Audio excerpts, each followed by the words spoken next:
Ó dàbí eré sinimá àgbéléwò adẹ́rìn-ín-pani ní ọjọ́ Ajé ọ̀sẹ̀ yìí láàrin Ààrẹ Bọ́lá Ahmed Tinubu àti àwọn alákòóso ìgbìmọ̀ ìṣàkóso ìjọba rẹ̀ nílùú Àbújá níbi ìpàdé alágbolé kan èyí tó máa ń wáyé lóòrèkóòrè fún ìtọ́nà ọ̀nà àbáyọ sí ìṣòro orílẹ̀-èdè yìí. Ìpàdé ọ̀hún èyí tí wọ́n pè ní Federal Executive Council Meeting (FEC) níbi tí ààrẹ ti máa ń léwájú ìpàdé ọ̀hún nínú fọ́nrán kan èyí tó ń jà káàkiri orí ayélujára lẹ́nu ọjọ́ Ajé ọ̀sẹ̀ yìí tí í ṣe ọjọ́ kẹfà oṣù keje ọdún 2026 níbi tí a ti rí Ààrẹ Bọ́lá Tinubu àti àwọn alákòóso tí wọ́n ti ń ka orin àgbélẹ̀kọ orílẹ̀-èdè Nàìjíríà èyí tí a mọ̀ sí National Anthem, èyí tí wọ́n ti pààrọ̀ rẹ̀ èyí tí à ń kà ní Arise Okan Patriots dípò Nigeria We Hail Thee. Níbẹ̀ ni ẹ̀rín ti bẹ̀rẹ̀ sí ní pa àwọn ènìyàn wípé ó tán, tàkúté ti mú Ààrẹ Tinubu àti àwọn alákòóso rẹ̀ lọ́wọ́ o, wípé àṣìṣe ńlá kan kò jù báyìí lọ. Kí ni ìdí tí Ààrẹ Tinubu yóò fi gbàgbé òun tó jẹ́ wípé òun gan lẹni tó ṣe àyípadà orin àgbélẹ̀kọ ìdánimọ̀ orílẹ̀-èdè Nàìjíríà ní oṣù karùn-ún ọdún 2024 tó sì ti wà nínú òfin láti ìgbà náà ni wọ́n ti yí padà sí Nigeria We Hail Thee. Ṣùgbọ́n yálà kí wọ́n ka èyí, Arise Okan òun ni wọ́n mú kà. Wàyí o, lórí ọ̀rọ̀ ọ̀hún tí àwọn ọmọ Nàìjíríà bẹ̀rẹ̀ sí ní fojú ìwòye tí wọ́n wò, wọ́n ló ṣeé ṣe kó jẹ́ wípé Ààrẹ Tinubu dára ni, gẹ́gẹ́ bí wípé àrà kì í tán nínú alára, tàbí kí ààrẹ ti gbàgbé tàbí kó jẹ́ wípé ààrẹ ṣe ìrántí aṣọ ìgbàanì gẹ́gẹ́ bí ohun tí wọ́n gbà lérò wípé ó fà á kí Ààrẹ Tinubu àti àwọn alákòóso kí wọ́n máa kọ orin ìdánimọ̀ orílẹ̀-èdè yìí èyí tí wọ́n ti gbé tì ní ọjọ́ 29 oṣù karùn-ún ọdún 2024.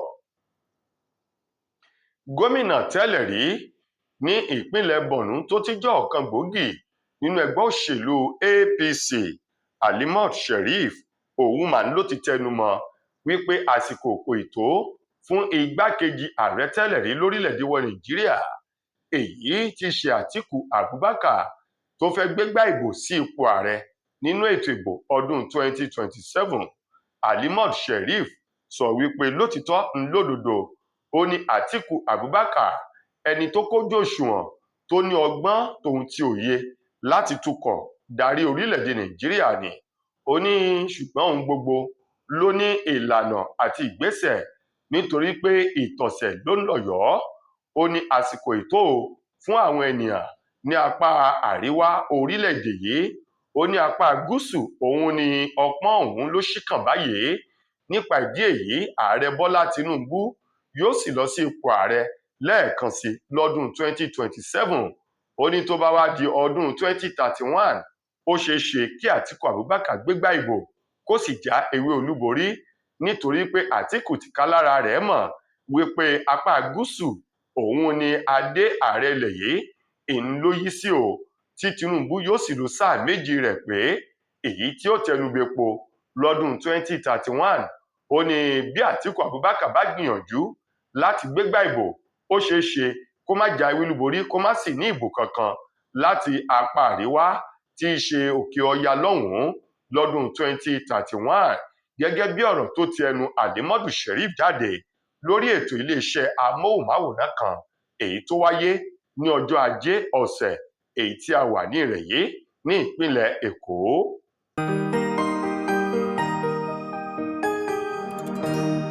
Ìròyìn Fẹ́lifẹ́li TV, àjààbálẹ̀ làwọn ìròyìn ti wà, máa wò lóòrèkóòrè.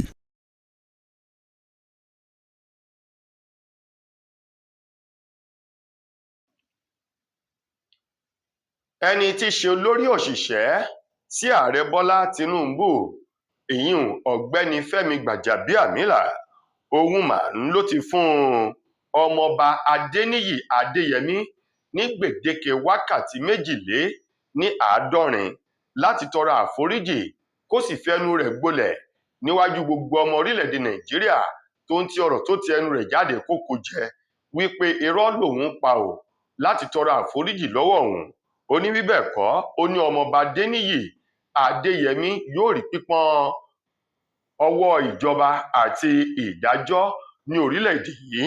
Bẹ́ẹ̀ bá gbàgbé, ọmọọba Adéníyì Adéyẹmí òun ló ń pera rẹ̀ ní olùdarí àgbà ní ẹ̀ka ilé-iṣẹ́ ọba kan èyí tó ní ṣe pẹ̀lú àgbékalẹ̀ ètò ọrọ̀ ajé sí ilé-iṣẹ́ ààrẹ ní orílẹ̀-èdè yìí, tó sì sọ wípé Fẹ́mi Gbàjàbíàmílà ó mọ̀ sí yíyàn sí ipò òun, ṣùgbọ́n tí wọ́n ṣe àpèjúwe àjọ náà gẹ́gẹ́ bí ayédèrú irọ́ àti ọ̀nà láti ṣì àwọn ọmọ orílẹ̀-èdè Nàìjíríà lọ́nà.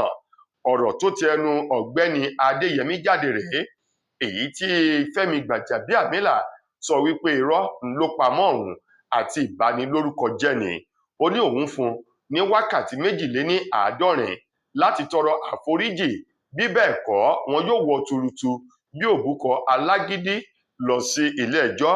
Nínú ọ̀rọ̀ náà tó ti ẹnu ajàfún ẹ̀tọ́ ọmọnìyàn àti ẹni tí í ṣe agbẹjọ́rò fún Gbàjàbíàmílà, arábìnrin Kẹ́mi tó tẹnu rẹ̀ jáde, èyí tó sì sọ wípé kí gbèdéke ọ̀hún tó tẹnu bepo, àwọn ń retí kí ọ̀gbẹ́ni Adéníyì Adéyẹmí tọrọ àforíjì.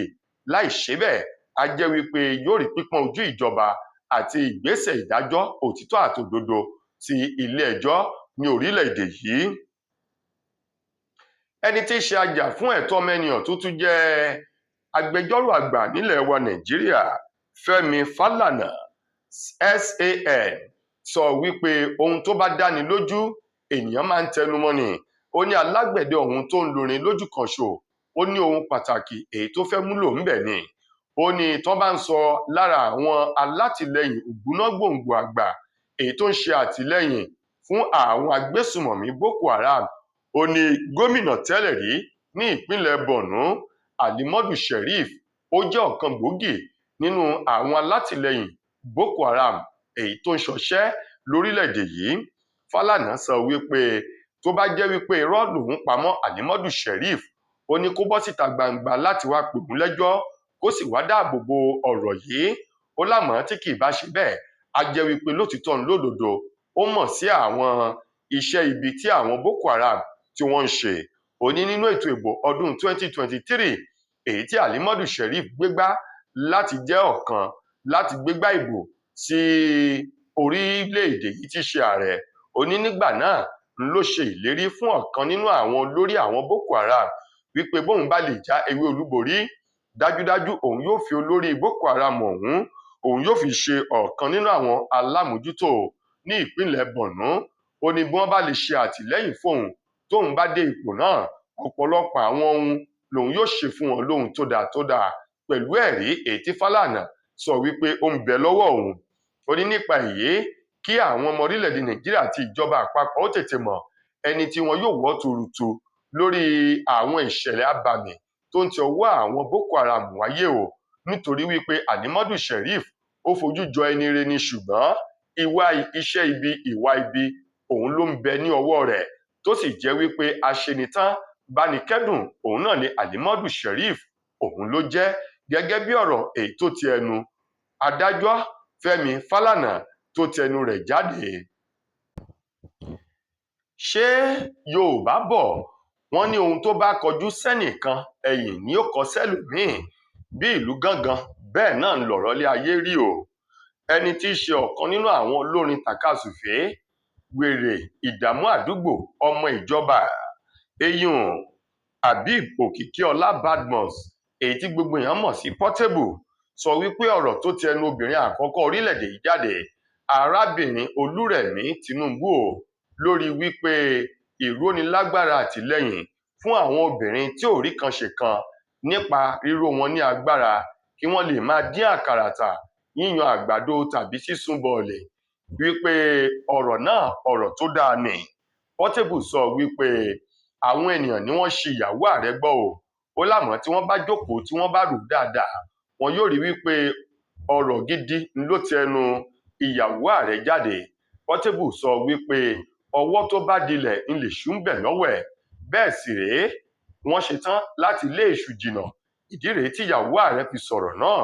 Portable èyí tó sọ̀rọ̀ sọ wípé púpọ̀ nínú àwọn ènìyàn tó lámìlaka tó di ènìyàn pàtàkì láwùjọ wa lónìí, owó onírú, owó oníyọ̀, owó àgbàdo àti owó bọ̀lì ni wọ́n fi rán wọn nílé ìwé tí Ọlọ́run sì ràn wọ́n lọ́wọ́ láti lè ṣe àṣeyọrí tí wọ́n ń bẹ ní àwọn ipò ńláńlá lọ́jọ́ ti tòní.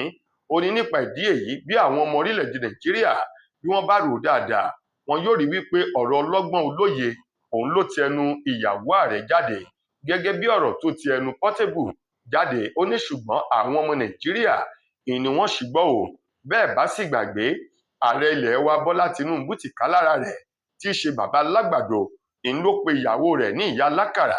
Bàbá alágbàdo tó sọ mọ́rọ̀ ní ọdún 2022 sí ọdún 2023 lásìkò ìpolongo ìbò sí ipò ààrẹ sọ wípé Tinubu ní bóun bá dé ipò agbára púpọ̀ ohun tí àwọn ọmọ Nàìjíríà lè jẹ tí ó fún wọn ní okun ńlágbàdo wà, bọ̀ọ̀lì sì wà ń bẹ̀.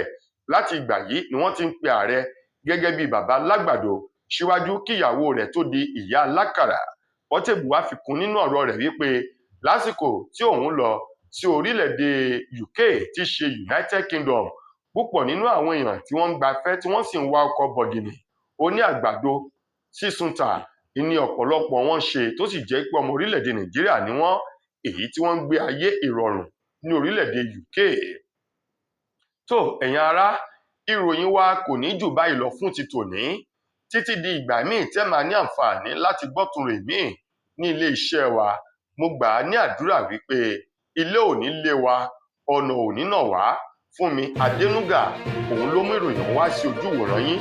Ẹ ṣeun fún ìfẹ́ tẹ́ ẹ ní sí wa. Ire o.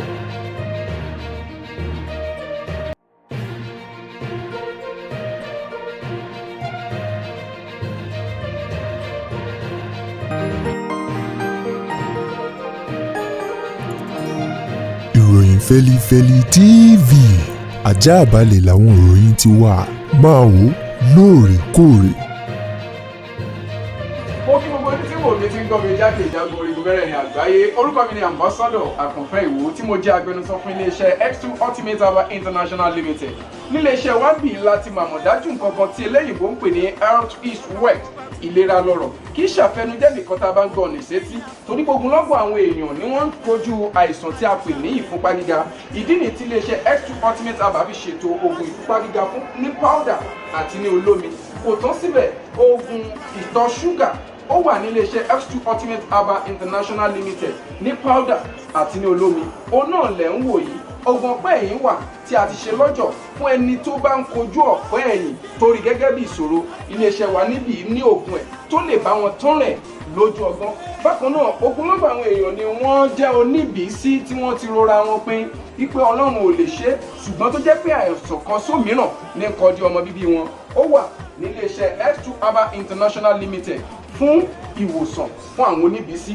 Kò tó síbẹ̀ o, a ní ọ̀pọ̀lọpọ̀ oògùn tí a ṣe létò fún ẹni tó bá jẹ́ ẹni tó bá ní ikùn gbẹ̀ndù tó jẹ́ pé ọ̀rá ti pọ̀ jù lára ẹ̀, ó máa bá wa burn fat, a pè ní X2 burn fat fún obìnrin àti fún ọkùnrin. Bákan náà, fún iléeṣẹ́ X2 Ultimate Herbal International Limited